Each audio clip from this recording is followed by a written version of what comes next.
Thank you. The gentlelady yields back, and the chair recognizes the chair of the full committee, Chair Rodgers, for 5 minutes. Thank you, everyone, for being here. I wish I could say that this hearing is an exciting opportunity to learn more about President Biden and Secretary Becerra's vision for how we can work together to improve the lives of the American people by addressing major issues such as the fentanyl crisis, the rising healthcare cost. I wish this budget contained bold new ideas from HHS Secretary on how to lower healthcare costs, or at least prioritize implementation and enforcement of existing initiatives to lower healthcare costs. Instead, what we have before us today is a budget request that proposes more than $1.8 trillion in spending for fiscal year 25, with misplaced priorities throughout. It prioritizes spending $250 billion to large health insurance companies to subsidize insurance premiums rather than innovative proposals to lower the actual cost of health care.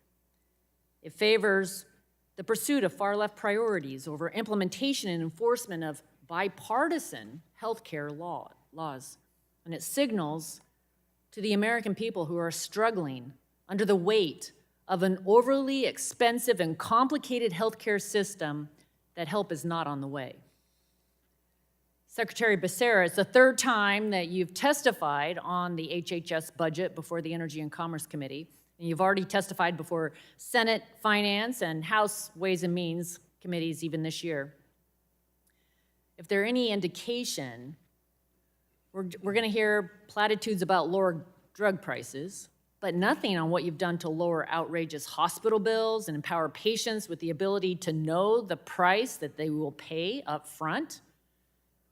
We will hear about what HHS is doing to address climate change, but not what HHS is doing to tackle the fentanyl crisis that's devastating communities and killing hundreds of Americans a day.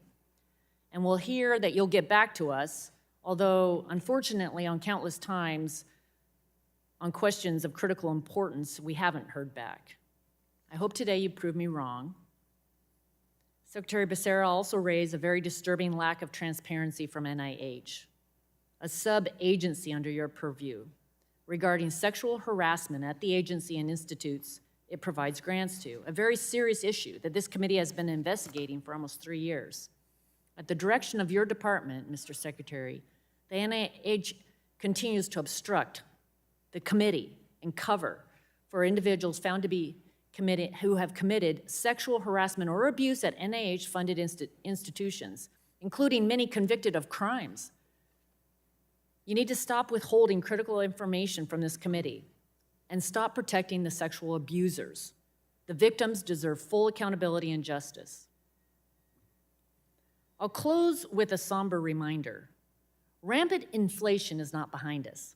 The latest reports show that inflation remains persistently high, and it's compounding, making everyday expenses more and more difficult for American households. Your failure to propose a responsible fiscal policy shows again how the administration cares little about inflation and the impact that it's having on everyday Americans.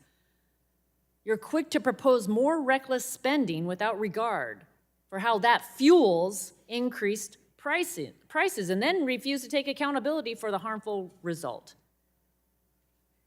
I look forward to hearing from you on how you plan to address these concerns, and I hope you prove my predictions wrong. I yield back. Gentlelady yields back. The chair will now recognize